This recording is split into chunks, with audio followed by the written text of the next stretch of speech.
4ನೇ ದಿನದ ಮರಿಗಳಿಗೆ ಸುಣ್ಣ ಹೊಡೆದಿದ್ದೀವಿ. ಚಳಿ ಇರೋದ್ರಿಂದ, ಮಳೆ ತುಂಬ ಇರೋದ್ರಿಂದ ಸುಣ್ಣ ಹೊಡೆದಿದ್ದೀವಿ.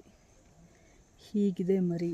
ಸುಣ್ಣ ಹೊಡೆಯೋಕ್ಕೆ ಮುಂಚೆ ತೆಗಿಬೇಕಾಗಿತ್ತು, ಬೈ ಚಾನ್ಸ್ ತೆಗಿಯೋಕ್ಕಾಗಲಿಲ್ಲ. ಇದು 4ನೇ ದಿನದ ಮರಿ.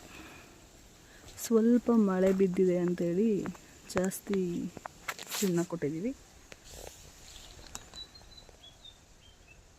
ಸುಣ್ಣ ಹೊಡೆದ ನಂತರ ಒಂದು ½ ಅನ್ ಅವರು ಯಾವುದೇ ರೀತಿಯ ಸೊಪ್ಪನ್ನ ಕೊಡಬಾರ್ದು.